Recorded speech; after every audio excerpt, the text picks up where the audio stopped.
ایک صحابی مزدوری کرتے تھے، مزدوری کر کے اپنا پیٹ پالتے تھے، اپنا اور اپنی بیوی کا۔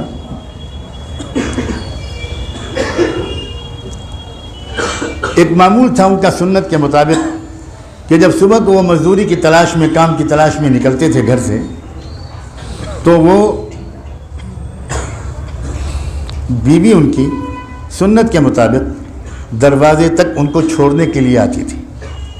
یہ بھی سنت ہے، اور یہ بھی سنت ہے کہ بیوی دروازے تک آئے اور مسکراتے ہوئے اپنے شوہر کو یا بیٹے کو یا بھائی کو رخصت کرے، اور ایک دعائیہ کلمہ اللہ کے رسول نے سکھایا تھا۔ سب مائیں، سب بیویاں، سب بہنیں، سب بیٹیاں اپنے گھر کے مردوں کو کام کے لیے باہر نکلتے وقت وہ دعا ضرور دیتی تھیں، اور وہ دعا ہوتی تھی فی امان اللہ۔ بس اتنے کہ جائیں اب اللہ کے حوالے، اللہ آپ کو اپنی امان میں رکھے، حفاظت کے ساتھ واپس لائے۔ یہی دعا دے کر انہوں نے رخصت کیا اور وہ چلے گئے۔ دن بھر وہ کام کی تلاش کرتے رہے،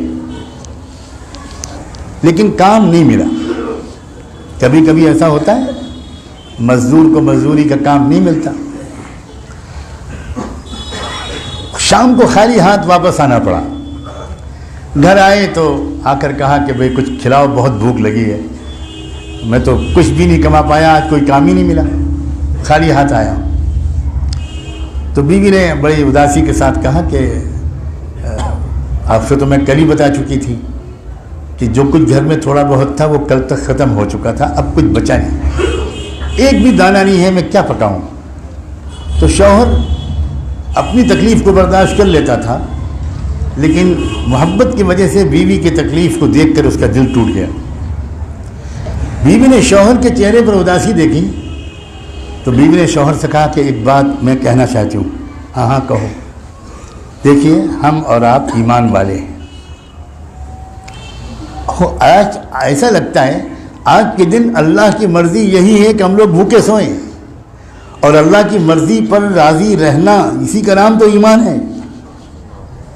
دل چھوٹا مت کیجئے، میری بھی پرواہ مت کیجئے، بہت خوشی خوشی اللہ کی مرضی کے سامنے ہم سر جھکاتے ہیں۔ شوہر کی جان میں جان آئے۔ ہم اور آپ سب سمجھ سکتے ہیں کہ اگر بیوی کی زبان سے ایسے حوصلہ افزا باتیں سننے کو ملیں تو مرد کی کتنی ہمت بڑھتی ہے۔ سو گئے، بھوکے پیاسے سو گئے۔ اگلی صبح کو پھر وہ کام کے لیے نکلے، پھر دروازے تک آ کر رخصت کیا سنت کے مطابق، پھر دن بھر کام تلاش کیا، اللہ کی مرضی کی دوسرے دن بھی کام نہیں ملا، پھر شام کو خالی ہاتھ واپس آئے، پھر کل والی باتیں ہوئیں، پھر شوہر کو بہت تکلیف ہوئی، شرمندگی ہوئی کہ میں کچھ کر نہیں پا رہا ہوں، میں تو مرد ہوں، یہ بیچاری میری وجہ سے کس قدر پریشان ہے۔ پھر بیوی نے حوصلہ بڑھایا، کہا کیوں دل چھوٹا کرتے ہیں؟ کیا ہم کو اور آپ کو یقین نہیں ہے کہ روزی اللہ کے ہاتھ میں ہے؟ کیا ہم کو اللہ کے رسول نے، ہمارے آپ کے آقا نے یہ نہیں سکھایا؟ میں بھی بالکل ہمت سے کام لیتی ہوں، آپ بھی ہمت سے کام لیں، کوئی شکوہ شکایت نہیں۔ اللہ جس میں اللہ تو فیصلہ کرتا ہے اس میں خیر ہوتا ہے۔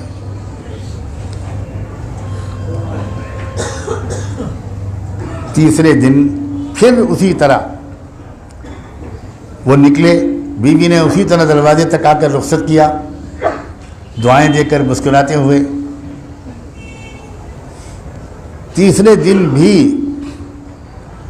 اللہ کی عجیب و غریب مرضی کہ کام نہیں ملنے والا تھا، لیکن آج ایک نئی بات ہوئی۔ یہ جو نکلے دروازے سے چند قدم ابھی چلے تھے کہ بیوی نے پکارا، اور پکار کر یہ کہا کہ ایک بات کہنا بھول گئی تھی، ذرا واپس آئیے۔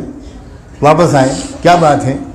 بیوی نے کہا کہ اصل میں آپ سے کہنا ہی چاہتی تھی کہ 2 دن 2 راتیں تو ہو گئے، آج تیسرا دن ہے، خدا نہ خواستہ اللہ نہ کرے آج بھی اگر آپ کو کوئی کام نہ ملے تو میرے خیال سے کوئی حرام لقمہ لے کر مت آئیے گا،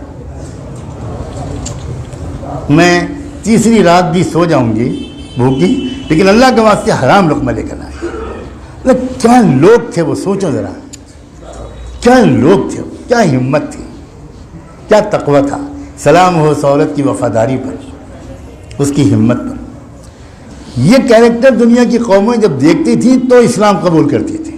کوئی ان کو اسلام کی طرف اس طرح بلاتا نہیں تھا.